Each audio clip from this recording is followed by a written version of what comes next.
Amen. Nous pouvons aussi acclamer pour notre chère chorale.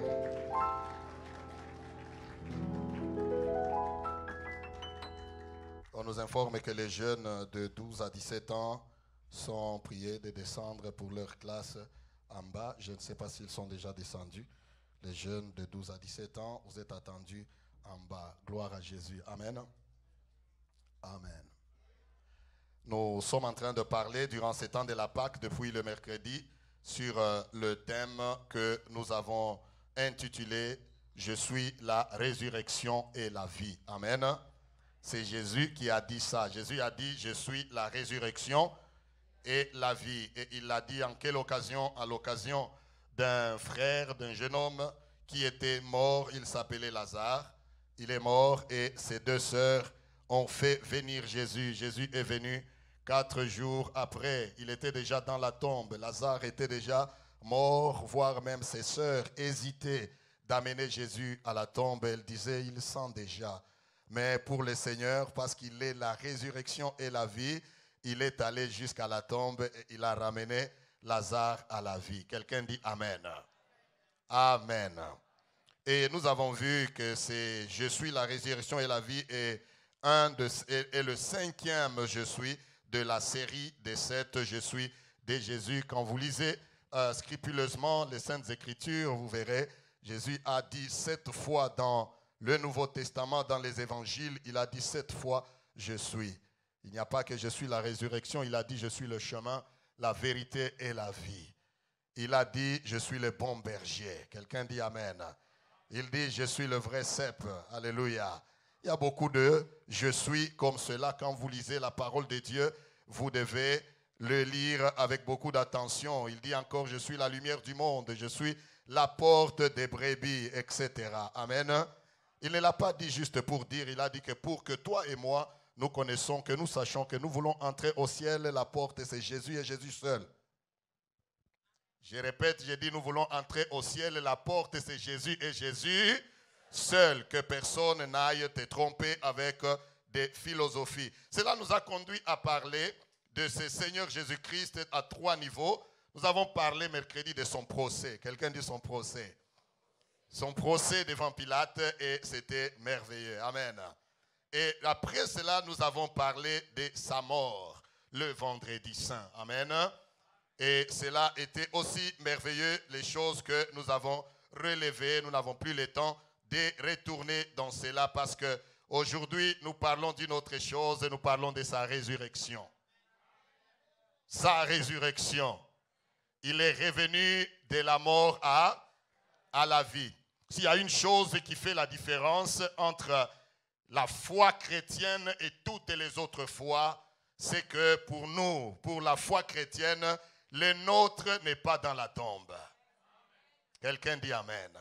Jésus n'est pas dans la tombe. Il est venu, comme il avait dit à Pilate, que je suis né et je suis venu pour rendre témoignage à la vérité. Il a rendu témoignage et on l'a crucifié. Il est mort à la croix et il est allé dans la tombe. Le 3e jour, le dimanche, était le 3e jour. Il est sorti de la tombe. Quelqu'un dit Alléluia. C'est ce qui fait la différence. Parce que toutes les autres religions, ce que j'aime est que les autres religions le savent très bien. Hein? Amen. Ils savent que leur prophète, leur philosophe, leur soi-disant Dieu, ou leur, c'est pas moi, leur créateur ou leur fondateur, a fondé et il est mort. Amen. Il est mort et depuis qu'on l'avait enterré, il est resté là-bas.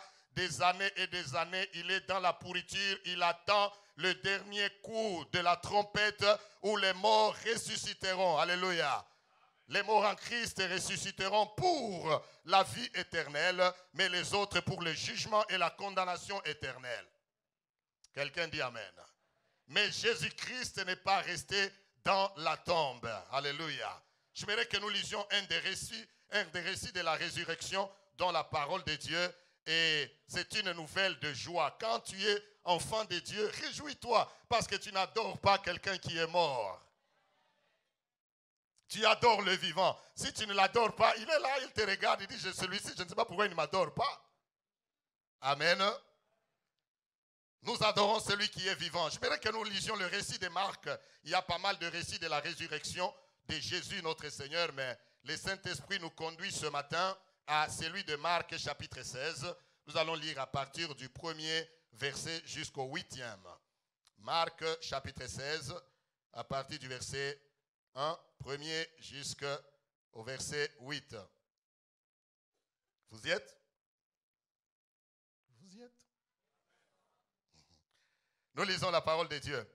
Lorsque le sabbat fut passé, Marie de Magdala, Marie, mère de Jacques, et Salomé achetèrent des aromates afin d'aller embaumer Jésus.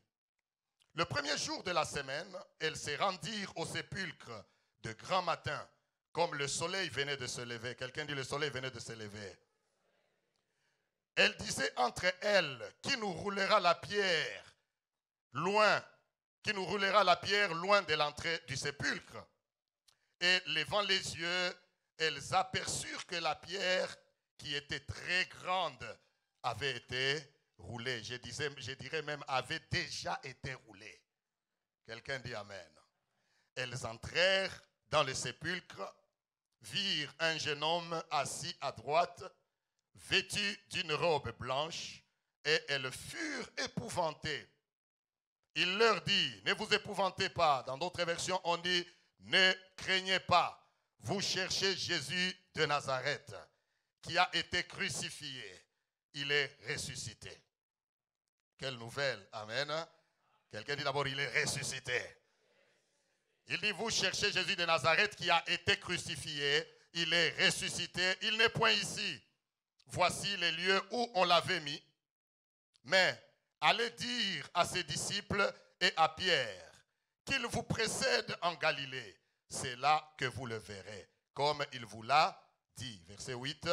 Elles sortirent du sépulcre et s'enfuirent. La peur et le trouble les avaient saisies et elles ne dirent rien à personne à cause de leur effroi. Quelqu'un dit amen. Ça, c'est un merveilleux récit. Il y a un autre récit, nous n'allons pas le lire. Eh bien, elles sont allées, elles ont dit aux autres disciples, je vais revenir à celui-ci qui constitue notre message ce matin, mais elles sont allées, elles ont dit aux disciples qu'elles n'ont pas trouvé le corps du Seigneur et la tombe était vide. La Bible nous dit que Pierre et Jean sont sortis pour aller à la tombe pour voir, s'enquérir de la situation eux-mêmes. La Bible dit que quand ils sont arrivés devant la tombe, ils ont eux aussi trouvé que la tombe était déjà, la pierre avait été roulée et ils arrivent, Jean, comme il était encore plus jeune, lui il a couru plus vite que Pierre.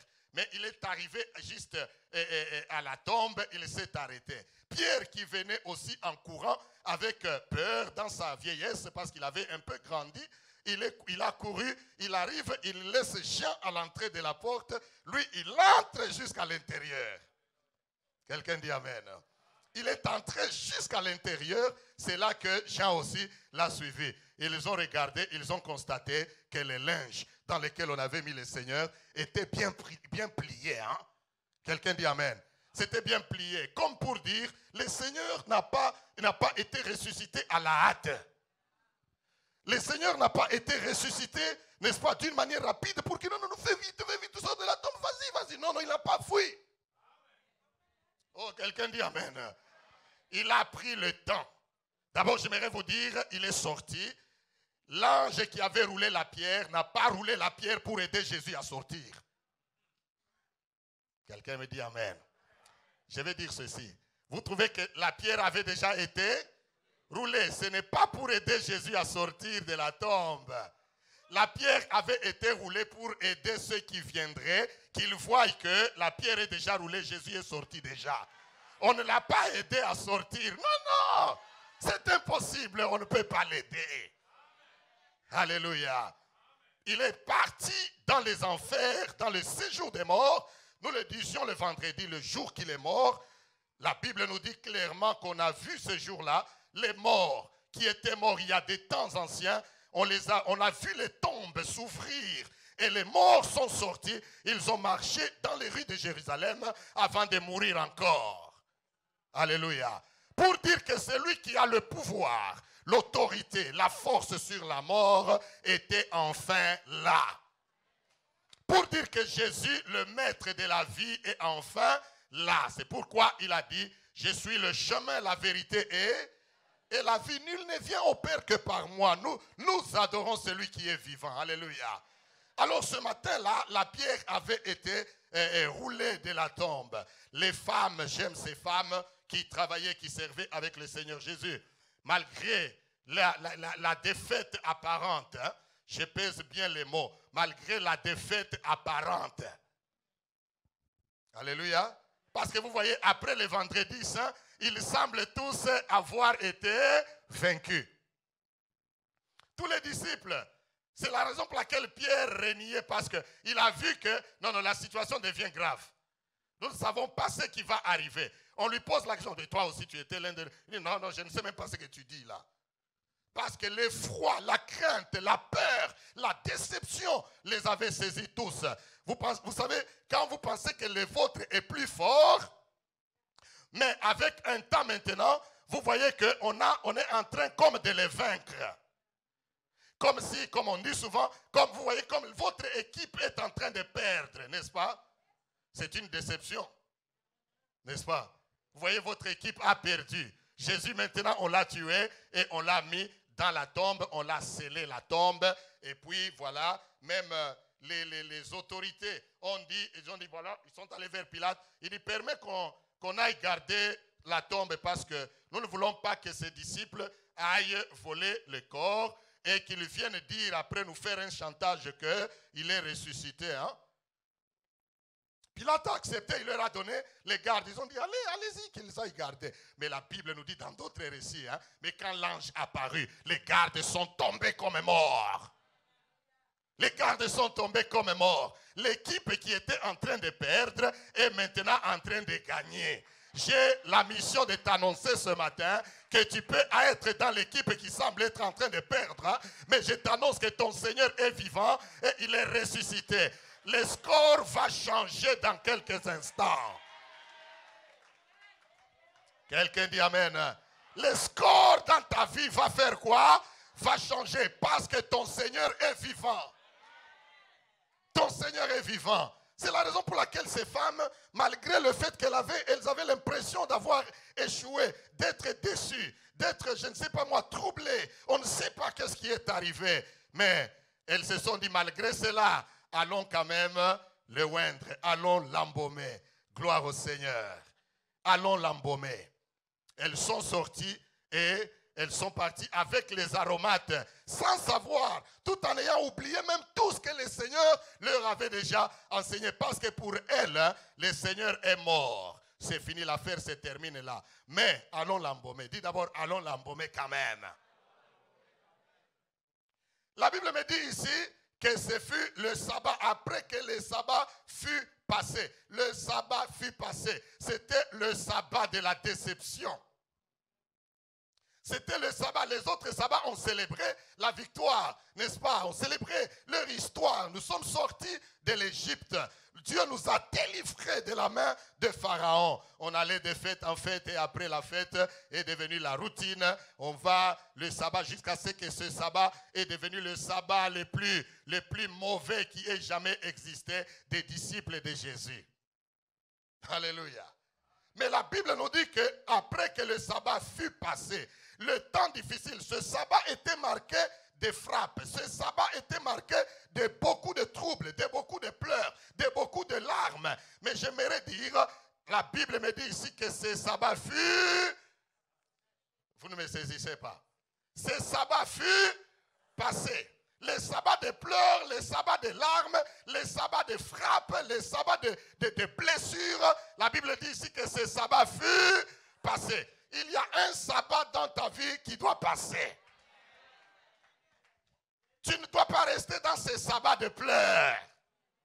Tu ne dois pas rester dans ces sabbats de problèmes, de douleurs et de difficultés. Le Seigneur m'envoie t'annoncer, parce que le Seigneur est vivant, il est ressuscité. Il dit que le sabbat de douleur va faire quoi? Va passer. Fais d'abord que le sabbat de douleur passe. Le sabbat de douleur doit passer. Il n'y a rien de peine, de douleur, de difficultés, de situations difficiles qui doivent demeurer dans la vie d'un enfant de Dieu. J'aimerais entendre un bon amen. Toute douleur, toute situation difficile que tu connais passera. Je te l'ai dit au nom de Jésus-Christ le ressuscité. As-tu des problèmes dans ton foyer? Ça va faire quoi? Ça va passer. Es-tu souffrant? As-tu une maladie qu'on semble dire qu'elle est difficile? J'ai une très bonne nouvelle pour toi. Avec la résurrection du Seigneur, cette maladie va faire quoi? Elle va passer. Dans la vie d'un enfant de Dieu, bien-aimé, nous allons d'une page à l'autre. Ta vie ne va pas être constituée que des pages et des problèmes. Oh, touche d'abord quelqu'un, dis-lui, ça c'est une bonne nouvelle. Ta vie ne doit pas être constituée que des pages et des problèmes. Tu n'iras pas que des problèmes en problème. Dans le Seigneur, un temps nous traversons les problèmes, mais un temps nous allons aussi devant la tombe, bien que désespérés. Mais quand nous arrivons, nous savons que le sabbat est passé et la pierre a déjà été ôtée. Nous savons que la situation est en train de faire quoi? De changer. J'annonce à quelqu'un prophétiquement ce matin qu'à cause du ressuscité, la situation que tu traverses est en train de passer. C'est en train de passer. Quelqu'un dit Amen. Parce que le Seigneur est vivant. Je vais nous le démontrer tout à l'heure. Elles ont pris les aromates, comme la Bible nous le dit, pour aller l'embaumer, pour aller chercher à servir même dans le désespoir. Alléluia. J'ai dit pour aller servir le Seigneur même dans le désespoir. Vous savez, les problèmes ne doivent pas nous arrêter à servir le Seigneur. Oh, encouragez-moi d'abord à parler. Touche quelqu'un, de lui servons-le. Même dans les problèmes, servons-le. Même dans les difficultés, servons-le. Allons l'embaumer, même quand nous ne savons pas, nous n'avons pas l'assurance. Allons-y faire le travail. Parce que c'est en le servant que nous serons étonnés. Quelqu'un dit Amen. Elles ont pris les aromates, tout en sachant que le Seigneur est bon. Elles ne sont pas dit, mais vous voyez l'histoire dans laquelle vous nous avez amenés là. Maintenant, il est mort. Vous allez on connaît, il l'a embaumé. Ça devient ridicule. Il a arrêté. Non. Elles pouvaient parler de cette façon. C'est vrai ou ce n'est pas vrai? Elles pouvaient parler de cette manière. On a cité toute une liste là de femmes. Marie de Magdala. Marie de Magdala, c'est la Marie qui avait pleuré aux pieds de Jésus et qui essuyait, n'est-ce pas, ses pieds avec ses cheveux. Quelqu'un dit Amen. Malgré cela, le Seigneur est mort. Elle n'est pas déçue. Touche d'abord quelqu'un, lui, ne sois pas déçu trop vite. Vous savez, le problème avec les chrétiens actuellement, nous devenons déçus très rapidement. Dans les foyers, au travail, dans le mariage, à l'église, nous devenons déçus très rapidement. Il suffit d'un petit rien, tout ton zèle s'envole. Non, mais ici, malgré le fait que le Seigneur est dans la tombe, parce que d'ailleurs, ces femmes étaient là, même quand on les mettait dans la tombe, elles étaient là. Vrai ou faux? Elles étaient là, elles voyaient, on l'a mis dans la tombe, comme pour dire, leur espoir s'arrête là. Mais malgré cela, quand le sabbat passe, elles se disent, allons-y encore. Le Seigneur aime les gens qui continuent malgré l'incertitude dans leur vie. Continue à prier, continue à croire, continue à servir, continue à proclamer, continue à gêner. J'aimerais que tu m'aides d'abord à dire à quelqu'un, continue, continue, continue. Continue à croire. Continue à faire ce que tu dois faire. C'est en faisant ce que tu dois faire que le Seigneur va t'étonner. Ce n'est pas en arrêtant, ce n'est pas en arrêtant. C'est en faisant ce à quoi le Seigneur t'a appelé que tu seras étonné. C'est en le servant que tu seras guéri. C'est en le servant que ton mariage va s'arranger. C'est en le servant que ta santé va s'améliorer. Parce qu'à ta grande surprise, tu vas voir que la pierre va être ôtée. Tu ne sais pas qui l'a ôtée. Toi, ta tâche, c'est d'aller seulement le servir. Comme ces femmes. Leur tâche, elles ont seulement pris les aromates. Avec une question dans leur esprit. Qui nous roulera la pierre? Oh, alléluia. Qui va rouler pour nous la pierre? Y a-t-il quelqu'un qui a une question ce matin dans son esprit? Qui te pose la question, qui va rouler pour moi cette pierre? Qui va ouvrir pour moi cette porte pour que j'aie l'emploi? Amen. Qui va me faire grâce et m'aider? Ou même qui va me connecter pour que moi aussi je sois marié? Ah, quelqu'un dit amen. Qui me roulera la pierre? Parce que maintenant, ces jours ici, le mariage devient difficile. Je vais te dire, c'est difficile pour les autres, mais toi, continue d'avancer avec le Seigneur. Tu ne sauras pas par quel moyen la pierre sera déjà roulée. Il y a des choses que nous faisons, il y a des choses que Dieu fait. Nous ne savons pas comment il le fait. Notre tâche, c'est de faire ce que nous pouvons. Et le Seigneur s'occupe du reste. Nous faisons ce que nous pouvons. Fais ce que tu peux. Quand tu peux prier, fais quoi? Prie. Quand tu peux servir le Seigneur, fais quoi? Sers-le. Le reste, c'est son problème à lui. De sorte que quand tu te présenteras devant lui, tu ne diras pas, Seigneur, tu ne m'as pas donné ce que je voulais, c'est la raison pour laquelle j'ai arrêté de te servir. Il te montre le calendrier, son agenda. Il dit, tu as arrêté à partir d'ici, mais moi j'avais prévu que si tu arrives ici, je fais. Amen. C'est pourquoi persévérons comme ces femmes. Une autre chose, la Bible me dit, le soleil venait de se lever. Bien-aimé, la lumière finit toujours par jaillir. Quand le soleil se couche, sache que le soleil finira aussi par faire quoi? Par se lever. Peut-être sur ta vie, le soleil semble se coucher. Ce n'est pas un problème. Ce n'est pas un problème. Le soleil de ta santé. Je nous dis ceci parce que le Seigneur est ressuscité. Quand le Seigneur est ressuscité, toutes ces choses deviennent actives. Le soleil s'est couché, le soleil s'est levé. J'aimerais te dire peut-être que toi, dans ta vie ce matin, tu ne fais qu'à voir le soleil qui s'est couché. Le coucher du soleil. La levée du soleil est aussi en train de venir. Parce que Dieu ne nous coince pas seulement dans ta vie. Pour que le soleil aille se coucher, ça veut dire qu'il s'est levé quelque part. Et le soleil, c'est tout un cycle. Hein? Notre vie peut être un cycle de situations. C'est pourquoi je venais de dire que nous n'avons pas que des pages de malheur. Nous avons aussi des pages de bonheur. Je prie que Dieu ouvre pour toi la page du bonheur maintenant. Que le soleil qui s'est couché se lève maintenant sur ta vie. Vois le soleil de l'espoir. Vois le soleil de la justice. Le temps est venu où le temps de pleurer s'arrête. Dis, touche d'abord quelqu'un, dit, je ne dois plus pleurer, je ne dois plus pleurer.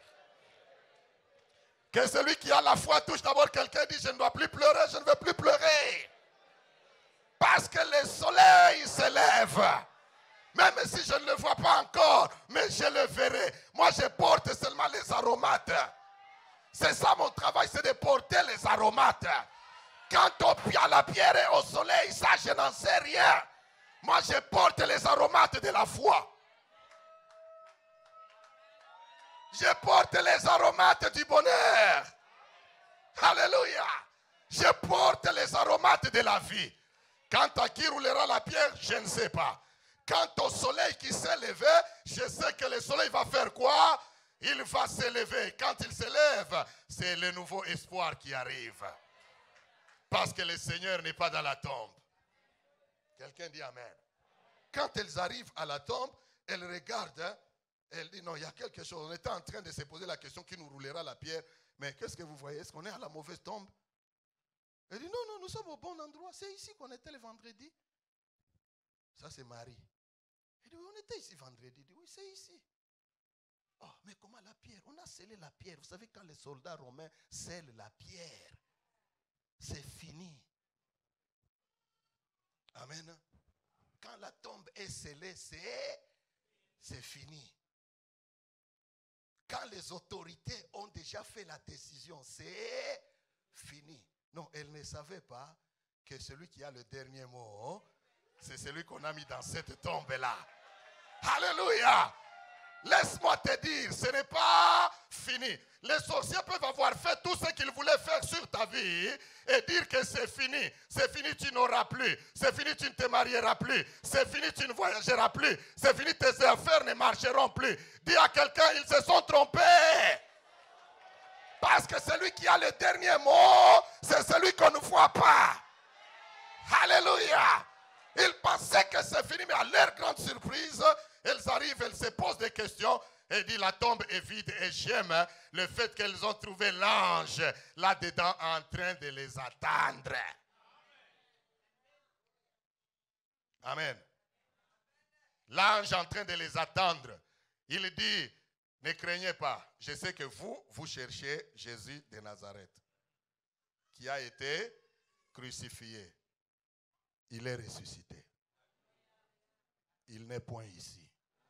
Comme pour dire, ne pensez pas qu'on a volé son corps ou quelque chose est arrivé. Non, il est ressuscité comme il vous l'avait dit.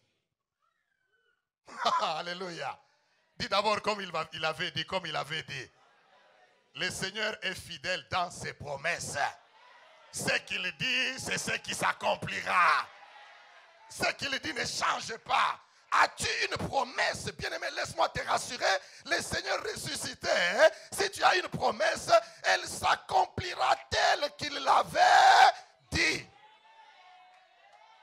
Oh, quelqu'un dit Amen.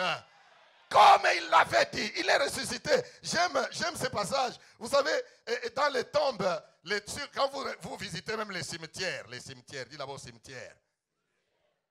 N'aie pas peur. Tu as peur de quoi? Amen. Il y a des gens qui ont dit cimetière. Et quoi? Nous, on a déjà vaincu la mort. Nous l'avons vu vendredi. Jésus a vaincu la mort et c'est lui qui a le pouvoir de la mort. Même si tu rêves, on t'enterre, ne crains pas. Lève-toi, proclame que c'est sans effet. Je ne mourrai pas, je ferai quoi? Je vivrai pour annoncer. Ne sois pas troublé. Quelqu'un dit Amen. J'aime l'épitaphe ici. Vous savez, l'épitaphe, c'est quoi? Quand tu visites le cimetière, il y a des choses qu'on a déjà écrites sur la tombe, n'est-ce pas? Il y en a qui écrivent ici, c'est Psaume 23, d'autres écrivent que non, ici repose notre bien-aimé X, Y. Tout ça, c'est très bien. Mais pour le Seigneur, quelle différence? Amen. Pour le Seigneur, quelle différence? Ce n'est pas écrit sur une pierre. C'est un ange qui le dit d'une manière vivante. Oh, quelqu'un dit Amen. C'est un ange qui le dit, qui le proclame. Il n'est point ici. Peut-être qu'elle venait pour voir si c'est écrit, qu'est-ce qu'on a écrit sur la tombe, qu'ici personne ne touche. Non, non. Ils arrivent, ils trouvent un ange à l'aise en train de les attendre. Quand Dieu fait des choses, il n'est pas pressé. Quand ton Dieu est en train d'agir dans ta vie, il n'est pas pressé. Les gens qui sont pressés, c'est lorsqu'ils savent qu'il y a quelque chose, un danger qui doit arriver. Mais avec le Seigneur, il n'y a aucun danger qui arrive. Ce qui est arrivé est déjà arrivé, c'est arrivé au bout. Maintenant, c'est le temps de changer la circonstance. C'est pourquoi l'ange vient, dans d'autres versions, on dit, l'ange a roulé la pierre et il s'est assis dessus. J'aime les récits de la parole de Dieu. L'ange a roulé la pierre et il s'est assis dessus. Il dit, votre temps, le temps de Satan est passé. Maintenant, c'est notre temps. Nous faisons maintenant la loi. Le temps a changé. Que je vois maintenant, c'est lui, c'est Pilate là qui doit venir encore faire la loi ici, que fermer la tombe ou faites quoi? Non. Ou que je vois encore ces soldats là romains qui vont faire, la Bible dit, tous ils sont tombés comme morts. Les femmes arrivent, on dit, il n'est point ici. Il est ressuscité comme il vous l'avait dit. Quand la résurrection du Seigneur arrive, bien-aimés frères et sœurs, c'est le temps où nous tous, même n'importe quelle situation difficile, sort de la tombe. C'est l'heure de la résurrection et la vie. Je l'ai dit, peut-être tu ne m'as pas écouté, j'ai dit c'est l'heure de la résurrection et la vie. Y a-t-il quelque chose que Satan a tué dans ta vie? L'heure est arrivée pour qu'elle revienne à la vie. Elle va vivre au nom de Jésus. Le Seigneur dit, je vous remplacerai les années qu'on dévorait quoi? Les sauterelles. C'est l'heure du remplacement. Alléluia. Il y a une chose que j'aimerais, avant d'aller plus loin, j'aimerais souligner quelques faits ici. Regardez, j'aime le fait que, quelque part dans un verset, je pense le verset 5, la Bible dit, elles entrèrent dans les sépulcres. Vous avez vu ça? Elles entrèrent dans les sépulcres. Et vers la fin, on dit, elles sortirent du sépulcre. Alléluia. Vous avez vu ça? Je ne sais pas c'est quel verset là, je l'ai lu. 5, elles entrèrent, mais un autre, elles sortirent. 8. 1 ou 8. 1. Vous avez vu ça? Verset 5, elles firent quoi? Verset 8, elles firent quoi? Elles entrèrent et puis... Je ne sais pas comment vous comprenez les Écritures. Hein? Elles entrèrent et puis... Entrer, tu peux être entré volontairement. Ou les hommes peuvent t'avoir forcé d'entrer dans les sépulcres. Mais sortir, hein, tu sortiras et tu sortiras certainement. C'est un message que nul n'a le droit de rester dans la tombe. Oh, quelqu'un me donne un bon amen. Donne-moi un bon amen pour que je te dise quelque chose. Elles entrèrent et puis elles firent quoi? Et tu es entré, tu penses que ta vie est entrée dans les sépulcres. Tu penses que ton mariage est entré dans les sépulcres. Laisse-moi te dire, la Bible me montre ici clairement qu'elles sont entrées et puis elles sont sorties. Touche quelqu'un et dit, tu ne vas pas rester, ta situation ne va pas rester dans la tombe. C'est ta foi qui m'étonne, c'est ta déclaration qui m'étonne. Dis à quelqu'un, ta situation ne va pas rester dans la tombe. Même si c'est toi-même, même si c'est toi et moi, quel que soit celui qui t'a mis dans les sépulcres, hein, tu sortiras certainement. Sauf si ces femmes sont entrées et elles sont restées là. Elles sont entrées et puis elles sont... Oh, quelqu'un dit amen. Elles sont entrées et puis elles sont sorties de la tombe. C'est aussi l'image de notre résurrection. C'est l'image de la résurrection des chrétiens. Combien savent que nous ressusciterons? Ok, si tu ne sais pas, je t'informe. La mort n'est pas notre finalité. Amen. La mort n'est pas la fin. Nous ressusciterons. C'est pourquoi permettez un peu que je parle un peu d'une manière doctrinale ici, pendant quelques minutes, et puis je vais passer pour aller conclure. Regardez, la résurrection, c'est la doctrine la plus capitale de la foi chrétienne. Et joue avec toute autre doctrine, mais ne joue pas avec la résurrection. Amen. Parce que la résurrection, premièrement, c'est ça même le fondement de notre foi. Je peux vous les montrer. Allons, lisons 1 Corinthiens. Lisons 1 Corinthiens chapitre 15, le verset 20 et jusqu'au verset 28. Rapidement. 1 Corinthiens chapitre 15, verset 20. Si vous lisez, vous avez le temps même à la maison, lisez tout le chapitre 15 du verset, de 1 Corinthiens. Mais à partir du verset 20, l'apôtre Paul écrit, il dit, mais maintenant Christ est ressuscité des morts. Il est les prémices de ceux qui sont morts. Écoutez, parce que Christ est ressuscité des morts, il est les prémices de tous ceux qui sont morts. Même ceux qui peuvent mourir maintenant, Christ est déjà ressuscité. Ça veut dire que tout le monde ressuscitera. Tout celui qui croit en lui ressuscitera parce qu'il est vivant quelque part. Oh, quelqu'un dit amen. C'est pourquoi la résurrection, c'est le fondement de notre foi. Regardez encore ce que Paul dit, toujours dans le chapitre 15, mais retournez un peu au verset 14. Verset 14. Verset 14. Verset 14. 1 Corinthiens 15, 14. Regardez un peu ce que Paul suppose. Touche d'abord quelqu'un, dit lui supposons un peu. Amen. Il dit, et si Christ n'est pas ressuscité, ça veut dire que notre prédication est... est vaine. Et votre foi aussi est... Ok, maintenant, qui croit ici qu'il est assis là où il est assis là en vain? Toi, tu crois que tu es assis là où tu es là, tu es assis en vain? Tu crois que moi, comme je prêche ici, je prêche en vain? Je prêche parce qu'il y a mon boss qui est là assis, il me regarde. Il me dit, Élie, prêche. Prêche que je suis vivant. Prêche que je suis là. Prêche que je peux vous ramener tous de la mort à la vie. Prêche que vous pouvez entrer de la tombe et puis vous ferez quoi? Vous sortirez. Prêche que ta situation peut être dans les sépulcres, mais elle fera quoi? Elle sortira. La résurrection, c'est le fondement de notre foi. Continuez un peu. Verset 15, qu'est-ce qu'il dit?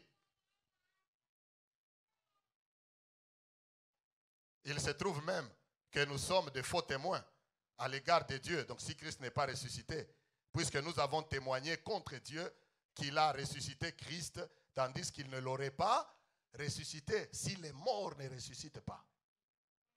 Vous comprenez ce qu'il dit là-bas? Paul dit que donc si Christ n'est pas ressuscité, donc nous sommes des faux témoins. Or, il est ressuscité. Donc nous sommes des vrais témoins. Même si je n'étais pas là, mais les Écritures me disent. Et je crois. Quelqu'un dit Amen. Donc la résurrection, c'est ça notre base, même la base de la foi. La résurrection confirme que les morts en Christ sont en vie quelque part. Ils ressusciteront un jour. La résurrection est une preuve, bien aimé, que nous aussi, nous serons ressuscités un jour. Quelqu'un dit Amen. Avant de terminer, j'aimerais que nous puissions aller dans un récit merveilleux de ce que Jésus a fait, parce que notre thème, c'est « Je suis la résurrection et la vie ». Quelle illustre la résurrection et la vie de Jésus-Christ? Luc chapitre 7, je vais lire, c'est notre dernier passage. Luc chapitre 7, à partir du verset 11. Il y a une histoire merveilleuse sur la résurrection. Savez-vous, Jésus n'a pas ressuscité que Lazare. Alléluia. Dans la Bible, il n'y a pas que la résurrection de Lazare. Dans la Bible, il y a plusieurs résurrections. Entre autres, celle que Jésus a opérée, il y en a celle-ci aussi. Dans le Nouveau Testament, vous trouvez la résurrection de Lazare, vous trouvez cette résurrection, vous trouvez la résurrection que Paul a opérée sur Eutychus. Vous trouvez la résurrection aussi de Pierre sur Dorcas. Allô? Pour montrer que le Seigneur dit, je suis vivant, je suis la résurrection et la vie. Pour dire que toi, tu n'as pas besoin d'aller ressusciter les morts, mais ta situation peut revenir à la vie. Moi, à ta place, je dirais un bon amen. Regardez un peu ici notre dernière histoire. La Bible nous dit, le jour suivant, Jésus alla dans une ville appelée Naïn. Ses disciples et une grande foule faisaient route avec lui. Lorsqu'il fut près de la porte de la ville, voici on portait en terre un mort. Alléluia. On est en train d'enterrer un mort, fils unique de sa mère. Le monde n'a pas pitié, le monde est méchant. Qui était veuve en plus. La pauvre, elle a perdu son mari et puis maintenant elle vient de perdre qui? Son fils. Gloire soit rendue à Dieu. Continuons un peu. Fils unique de sa mère qui était veuve. Et il y avait avec elle beaucoup de gens de la ville. Le Seigneur l'ayant vue fut ému de compassion pour elle. Et lui dit, je pense qu'il l'a tapoté un peu. Il lui a dit, fais quoi?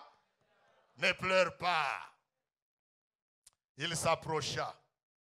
Alléluia. Quelqu'un dit, il s'approcha. La Bible dit, il s'approcha et fit quoi? Il toucha le cercueil. L'homme de Galilée. Dis d'abord à quelqu'un, il dit, je suis la résurrection et la vie. Il toucha le cercueil. C'est que les hommes craignent de toucher, lui, il fait quoi? Vous savez, quand quelqu'un est mort, laissez ce passage-là là-bas. Quand quelqu'un est mort, même ici où on part enterrer, nous qui faisons des fois des services funéraires ou funèbres, nous venons, tout le monde craint. On choisit quelques personnes, on leur donne les gants blancs. Amen. Et tout le monde commence à marcher d'une manière pitoyable, en train de penser à celui qui est mort, parce qu'on est en train de l'amener en terre. Tout le monde craint. Sauf ceux qui sont éprouvés peuvent venir et toucher. Mais tout le monde regarde de loin. Mais l'homme de Galilée, c'est que les hommes craignent de toucher. Lui, quand il arrive, il fait quoi? Il touche parce qu'il est au-dessus de tout. Alléluia. La Bible dit, il s'approcha et toucha le cercueil. Ceux qui les portaient en terre firent quoi? S'arrêtèrent. Quand Jésus touche une situation qui est morte, ceux qui te portaient vont faire quoi? Ils vont s'arrêter. Quand Jésus touche, les sorciers font quoi? Ils s'arrêtent. Dis d'abord, ils vont s'arrêter. Ils vont s'arrêter au nom de Jésus. Quand Jésus touche, ils s'arrêtent. La Bible dit, ils s'arrêtèrent. Il dit, jeune homme, je te l'ai dit, fais quoi? Lève-toi. Et le mort s'assit. Et s'est mis à parler. Jésus fit quoi? Il le rendit à sa mère. Alléluia. Est-ce qu'on peut d'abord acclamer pour ce Seigneur qui est la résurrection et la vie? Ceci nous illustre que lorsque nous parlons de sa résurrection, nous devons voir comme à travers ce passage, ces deux cortèges. Je dis d'abord deux cortèges. Oh, il y en a qui sont fatigués. J'ai dit, dis d'abord deux cortèges. Le jour de la résurrection, souviens-toi de ces deux cortèges. Il y a le cortège de la mort et il y a le cortège de la vie. Quand les deux cortèges se rencontrent, c'est le cortège de la vie qui remporte la victoire sur le cortège de la mort. Quelqu'un dit un bon amen. Le cortège de la mort a rencontré le cortège de la vie. Peut-être vous me dites quel cortège? Le cortège de la mort, c'est le cortège de la maman ici qui a perdu son fils. Elle avait déjà perdu son mari il y a longtemps. Maintenant, elle perd son fils. Ce cortège est en train de sortir de la ville de Naïn. Au même moment, il y a un cortège de la vie qui est en train, lui, de faire quoi? D'entrer dans la ville. Il y a une collision. Quand il y a collision entre la mort et la vie, c'est la vie qui triomphe. Je te dis dans ta vie ce soir, cet après-midi ou ce midi, que quand il y a collision entre la vie et la mort, c'est la vie qui doit remporter. Je te le déclare que la situation qui était morte, que le Seigneur le touche ce matin et que ça revienne à la vie. Parce que c'est le jour de la résurrection. Même si c'est ta santé, ce qu'il nous faut, c'est de rencontrer ce cortège de la vie. L'as-tu déjà rencontré? Nous venons à l'église, frères et sœurs, c'est parce que nous avons rencontré le cortège de la vie. Quand la vie rencontre la mort, c'est la vie qui prend les dessus. En Jésus-Christ, je déclare à quelqu'un ce midi que ce jour, c'est le jour de la résurrection et de la vie. Jésus n'est pas ressuscité en vain. Il va faire comme il a fait dans la vie de cette veuve de Naïn. Quand Jésus vient, il touche la situation. Ceux qui les portaient doivent te déposer. Et les gens, ta situation là est portée. Tu n'as aucune autorité sur ta situation. Quand tu dors, c'est des cauchemars. Quand tu dors, c'est des oncles, des tantes qui t'intimident dans tous les sens. Dis d'abord, ça doit finir. Parce que tu as rencontré le cortège de la vie. J'espère que je parle à quelqu'un ce midi avant de terminer. Quelqu'un dit amen. Le but de ce message, c'est de susciter notre foi. Le Seigneur est vivant. S'il n'est pas ressuscité, donc nous prêchons en vain. S'il n'est pas ressuscité, donc notre foi est vaine. Or, s'il est ressuscité, il arrivera dans ta vie comme il est arrivé dans la vie de la veuve de Naïn. Quelqu'un dit amen. Il a touché le cercueil. Ceux qui le portaient l'ont déposé.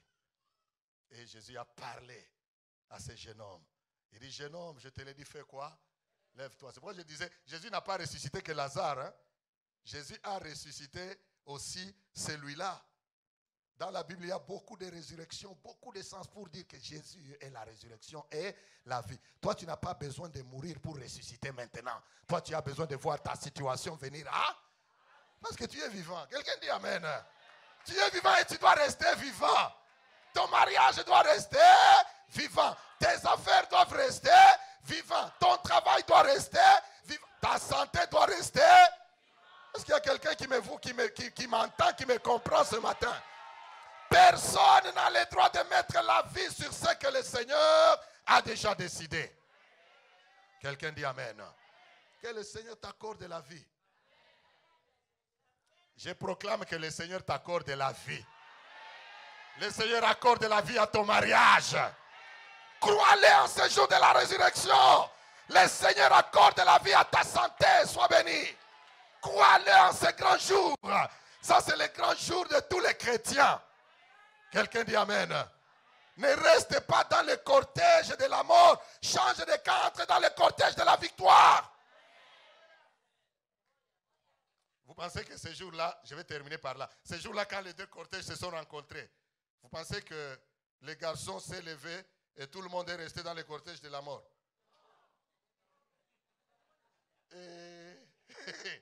Amen. Tout le monde, c'est pas ceux qui portaient les cercueils avec leurs gants, ils ont vite enlevé. L'affaire change, dit. Maintenant, qu'est-ce qu'on fait? Tout le monde. Maintenant, Jésus, et ils étaient en train de sortir de la ville. Jésus est en train de faire quoi? D'entrer. Tous maintenant, ils font demi-tour. Aïe, aïe, aïe. Oh, alléluia. Tous maintenant, ils font quoi? Ils font demi-tour. Plus question d'aller au cimetière, nous retournons dans la ville. Maintenant, je pense qu'on a même laissé les cercueils là sur la rue. Tout le monde maintenant entre avec Jésus à la tête en train d'entrer dans la ville. On regarde la maman et son fils au deuxième rang, en train d'entrer aussi dans la ville. Maintenant, la ville, ceux qui étaient restés dans la ville, hein, ils sont en train de regarder. C'est eux, ce n'est pas eux. Mais c'est les garçons qui étaient morts, non? Maintenant, c'est la maman, oui, c'est eux. On regarde tous ceux qui étaient dans le cortège, sont derrière. La situation a changé. Ils étaient en train de sortir, maintenant ils sont en train de rentrer. Je déclare que ta situation soit en train de rentrer à la vie normale. Quelqu'un dit Amen. Parce que c'est la résurrection et la vie. Je ne veux plus continuer sur le mauvais chemin. Je dois retourner dans la ville avec la vie, avec le témoignage, avec celui qu'on disait qu'il était mort. Maintenant, il est en vie. Quelqu'un dit Amen. Je termine en disant que le Seigneur te donne les évidences de la vie. Tenons-nous debout. Que le Seigneur te donne les évidences de la vie. Plus de cortège de la mort. Je refuse le cortège de la mort.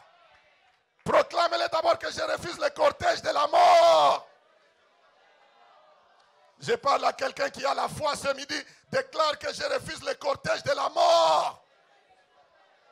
Même si on était en train de m'amener, je refuse, je retourne dans la ville. Je dis même si on était en train de m'amener, je dis je refuse. Je décide de retourner dans la ville. Parce que Jésus m'a touché. On était en train d'amener tes finances en dehors de la ville. Que le Seigneur les ramène ce midi. Dans la ville. Dans le normal.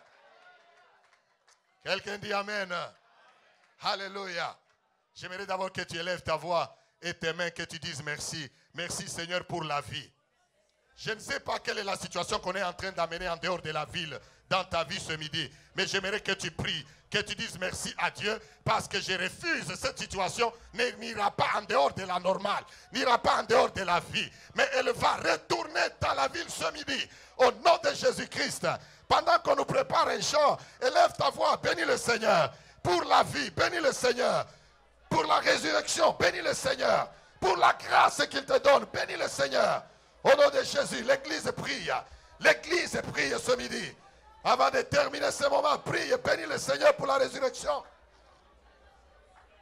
Alléluia, alléluia. Béni soit le nom de Jésus. Dis-lui merci. Parce que tu changes de cortège. Ce midi, tu changes de cortège. Comme les femmes ont changé de cortège. Comme la veuve a changé de cortège. Ce midi, nous voulons prier pour les gens qui veulent changer de cortège. Tu sautes, tu pars du cortège de la mort au cortège de la vie. Au nom de Jésus, nous chantons ce chant. Nous chantons ce chant. Alléluia. Avant de terminer, je m'accroche béni soit le nom de Jésus. Je m'accroche à lui. Il a promis d'être avec nous. Sa fidélité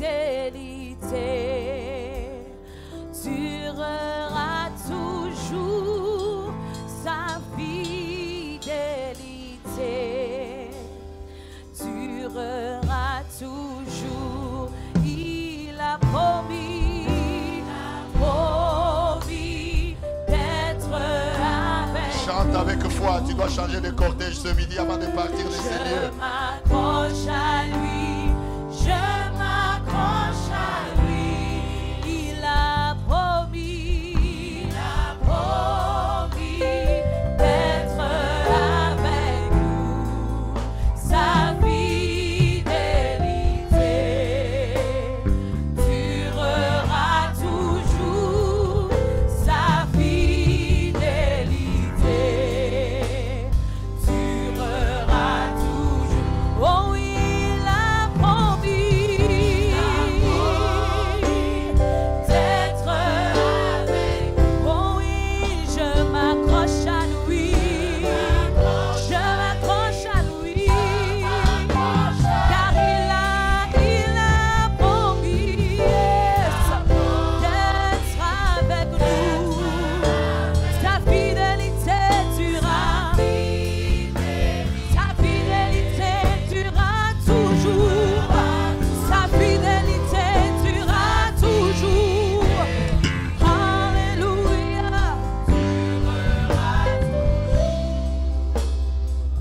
Alléluia. Élève ta voix, élevons nos voix, prions le Seigneur ensemble. Déclare que je change de cortège ce midi. J'aimerais que tu fasses cette prière après moi. Alléluia. J'aimerais que tu fasses cette prière après moi. Avant que nous puissions prier pour toi, déclare ceci. Seigneur Jésus. Seigneur Jésus. Seigneur Jésus. Je viens à toi parce que tu es vivant. Parce que tu as vaincu la mort. Parce que tu as vaincu Satan. Parce que tu as vaincu le péché. Je viens aujourd'hui entrer dans le cortège de la victoire. J'entre dans le cortège de la vie. Au nom de Jésus, je refuse là où le monde voulait m'amener. Comme la veuve de Naïn. Je refuse d'aller enterrer au nom de Jésus. Avec toi, Seigneur, je retourne dans la ville. Avec toi, Seigneur, je reprends la vie. Ma situation reprend la vie. Au nom de Jésus, Seigneur, je prends place dans ton cortège. Le cortège de la vie. Le cortège de la victoire. Au nom de Jésus. Maintenant, prie, prie, prie, confesse, proclame. Même prie en tapant même les mains. Déclare ce midi. Au nom de Jésus, tu changes de cortège. Au nom de Jésus, tu changes de cortège. Au nom de Jésus, tous ceux qui étaient morts, nous les ramenons à la vie. Ce midi, au nom de Jésus de Nazareth, tous ceux qui étaient morts, nous les ramenons à la vie. Les cellules qui étaient mortes, nous les ramenons à la vie. Changement de cortège. Tu changes de cortège. Nous refusons d'enterrer. Au nom de Jésus de Nazareth, changement de cortège. Tu quittes le cortège de l'échec, le cortège de la mort. Tu entres dans le cortège de la vie. Au nom de Jésus. Merci Seigneur. Merci Seigneur. Merci Jésus. Merci Seigneur. Toi qui as besoin d'une prière. Mais avant cela, si tu es là, tu n'as jamais accepté Jésus-Christ comme ton Seigneur et ton Sauveur. Peut-être tu hésitais. Tu te disais, mais qui c'est? Est-ce qu'il est vivant? Est-ce qu'il existe? Il est vivant, il est là. Les récits que nous avons lus sont réels et inspirés par Dieu. Veux-tu accepter Jésus-Christ dans ta vie comme ton Seigneur et ton Sauveur? Si tu es là, lève ta main juste là où tu es. Si tu ne l'as jamais fait, nous voulons te conduire à Jésus. Nous voulons te conduire à Jésus. Il est vivant. Il est ressuscité. Il veut écrire ton nom dans le livre de vie. Sinon, tu es en train d'aller avec le cortège de la mort. Y a-t-il quelqu'un qui n'a jamais reçu Jésus dans sa vie? Reçois-le ce midi. Reçois-le ce midi. Sommes-nous tous chrétiens? Gloire au Seigneur. Gloire à Jésus. Alors nous allons prier. Toi qui es là, nous voulons prier juste dans une dimension. J'ai des hommes de Dieu ici. Et des femmes de Dieu qui peuvent prier avec moi ce midi. Tu es là, tu te dis que non, toi, toute ta vie, depuis que l'année a commencé, c'est comme si tu es dans le cortège de l'échec, le cortège de la mort, le cortège de la veuve de Naïn.